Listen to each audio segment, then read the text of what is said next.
BSc part first mathematics. देखिए, अभी हमने पिछले टर्न पर परिक्रमण ठोसों के आयतन तथा पृष्ठ volumes and surface of solids of revolution के बारे में हम चर्चा कर रहे थे, जिसमें हमने आयतन को निकालना पड़ा था कि आयतन कैसे निकाला जाता है। परिक्रमण ठोस का आयतन volume of solid of revolution. तो उसमें हमने कहा था कि यदि y equal to F X वक्र है तो volume b equal to integration 0 a to v pi Y square D X, और यदि x equal to F of y है तो integration c to d pi X square D Y होगा। इस तरह से हम इसका वॉल्यूम फाइंड आउट करते हैं।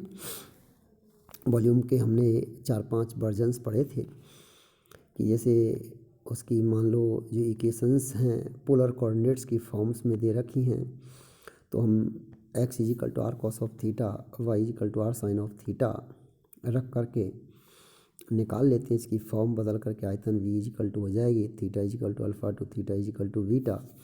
अल्फ़ा लिमिट होगी when x equal to a पर, बीटा लिमिट होगी when x equal to v पर।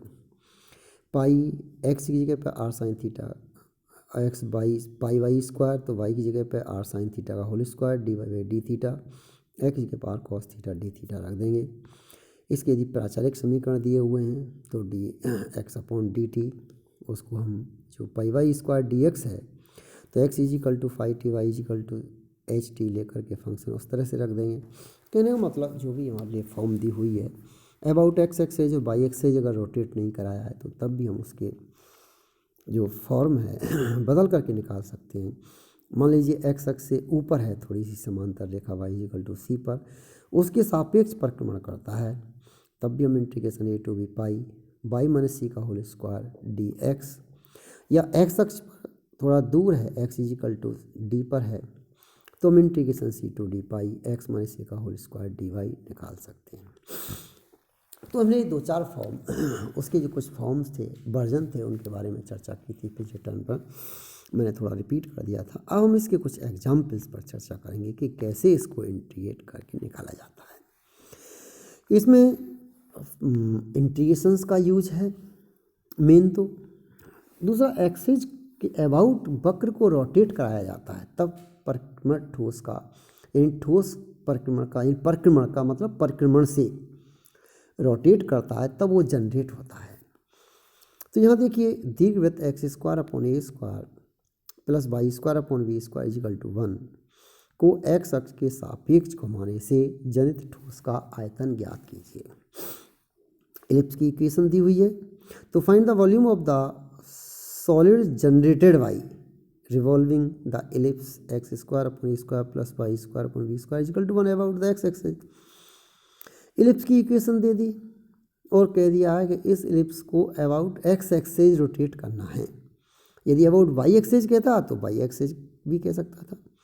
देखिए इलिप्स ले लिया, अब हमने पूरी इलिप्स का डायग्राम बना दिया। ये इलिप्स का डायग्राम बन जाता है दीर्घवृत्त का, तो इसकी मेजर एक्सेज और माइनर एक्सेज होती हैं, इसलिए ए के कोऑर्डिनेट ए कोमा 0 हो गए और बी के कोऑर्डिनेट 0 कोमा बी हो गए। ए डैश के कोऑर्डिनेट माइनस ए कोमा 0 हो जाएंगे, बी डैश के कोऑर्डिनेट 0 कोमा माइनस बी हो जाएंगे। ये जो एलिप्स है इसको हमने रोटेट किया अबाउट एक्स एक्सेज। जब अबाउट एक्स एक्सेज इसको रोटेट करेंगे तो एक सॉलिड जनरेट होगा।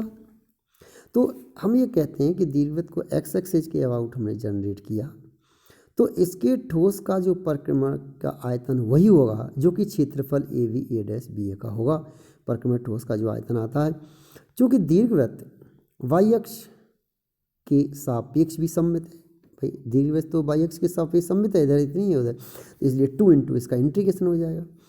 तो अतः क्षेत्रफल ए वी ए डैश द्वारा परिक्रमण ठोस का जो आयतन होगा क्षेत्रफल ए वी ओ ए यानी ए वी ओ ए द्वारा परिक्रमण ठोस के आयतन का दुगना होगा। अतः क्षेत्रफल ए वी ओ ए चाप A V equal to X अक्ष एवं कोटियाँ एक्स इजिकल टू 0 से एक्स इजिकल टू ए से घिरा हुआ है। अतः अभीष्ट आयतन equal to 2 integration 0 to A pi Y square D X. अब वाई का मान निकालना है, X square upon A square plus Y square upon V square equal to 1 से इसलिए Y square upon V square equal to 1 minus x square upon A square, इसलिए 2 पाई integration 0 to pi we square into 1 minus x square upon A square D x. इसको हमने integrate कर दिया, we square बाहर निकाल लिया, 2 pi we square upon A square और a square minus x square D x integrate कर दिया। तो integration, after integration we get a square x minus x cube by 3 0 to a, limit लगा दी, और a cube minus a cube upon 3 two a cube by 3, इसलिए 4 pi a b cube upon 3 इसका integration आ जाता है, सन आ जाता है। तो इस तरह से हम इसका इंटीग्रेशन फाइंड आउट कर लेते हैं। दीर्घवृत्त को दीर्घवृत्त अक्ष के सापेक्ष घुमाने से भी दीर्घवृत्त को दीर्घ गोलार्ध प्रोलेट एस्पेरेट कहते हैं। तो दीर्घवृत्त का लघु अक्ष के सापेक्ष घुमाने से बने ठोस को हम यहाँ पर लब्ध गोलार्ध यानी ऑब्लेट आपका स्पेरेट कहते हैं, स्पेरॉइड कहते हैं। एक लघु अक्ष और एक दीर्घवृत्त दो होते हैं ना इसकी, तो प्रोलेट और ओवलेट कहते हैं दोनों को। तो यहाँ ये ध्यान रखिए। अब यदि दूसरी तरफ से इसको वाई अक्ष के सापेक्ष घुमा करके लेते तो 4 पाई ए स्क्वायर बी अपॉन 8 आ जाता इसमें यहाँ पर, तो इसलिए 3 आ जाता, इसलिए हम दोनों केसेज में इसको निकाल सकते हैं, चेंज करके कह सकता है। तो मेन आपको ये देखना है कि रोटेट जो किया है अबाउट एक्स एक्सेज किया है, अबाउट वाई एक्सेज किया है। जैसे परवलय Y square equal to 4x का नाभि लंब द्वारा कटा हुआ भाग शीर्ष पर स्पर्श रेखा के सापेक्ष परिक्रमा करता है। इस प्रकार जनित रील का आयतन ज्ञात कीजिए। The part of the parabola Y square equal to 4ax cut off by the locus rectum revolves about the tangent at the vertex. To find the volume of the real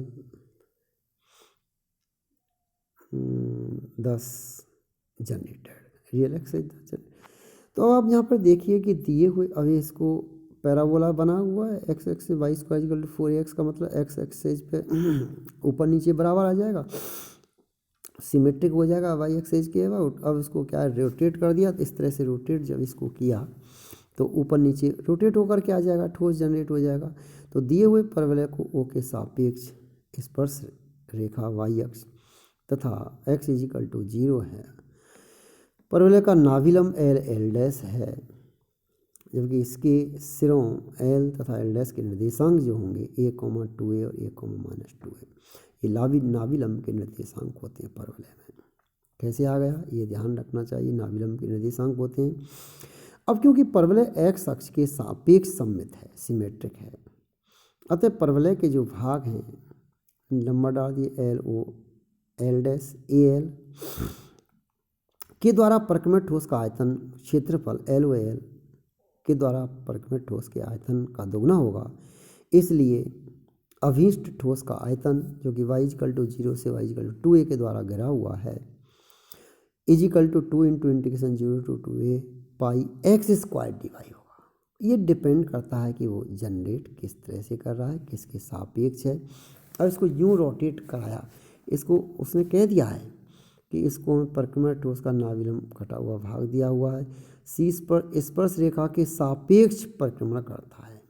अब स्पर्श रेखा यूँ होगी तो इसलिए स्पर्श रेखा के सापेक्ष करेगा तो यूँ करेगा, वाई अक्ष होगी तो वाई अक्ष के सापेक्ष करेगा। ये ध्यान रखने वाली बात है, यूँ रोटेट नहीं कराएंगे इसको। तो 2 pi square integration 0 to 2a और by 4/16a square D Y equal to pi upon 8 square bracket में वाई 5/5 0 टू 2a लिमिट लगा दी इसमें हमने, is equal to pi upon 8a square bracket में 32 a 5/5 minus 0 is equal to 4 pi a cube upon 5 is equal to, यहाँ पर हमने इसकी लिमिट लगा दी और यहाँ इस तरह से हमने इसको कैलकुलेट कर लिया और अपना आंसर कैलकुलेट किया यहाँ से 4 पाई a क्यू अपॉन 5, इस तरह हमारा आंसर है। तो कहने का मतलब हम इस तरह से बहुत सारे एग्जाम्पल्स हम पढ़ेंगे आगे, और भी हम एग्जाम्पल्स की स्टडी करेंगे। मैंने 2 एग्जाम्पल्स को भी आपके सामने रखा है, आप पढ़ेंगे, दोनों वीडियो को कोरिलेट करेंगे।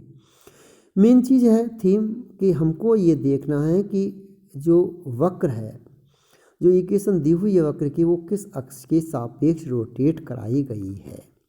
जब तक ये चीज़ समझ में नहीं आएगी तब तक हम उसको सही तरीके से नहीं पकड़ सकते। ओके, नेक्स्ट वीडियो फिर इस पर।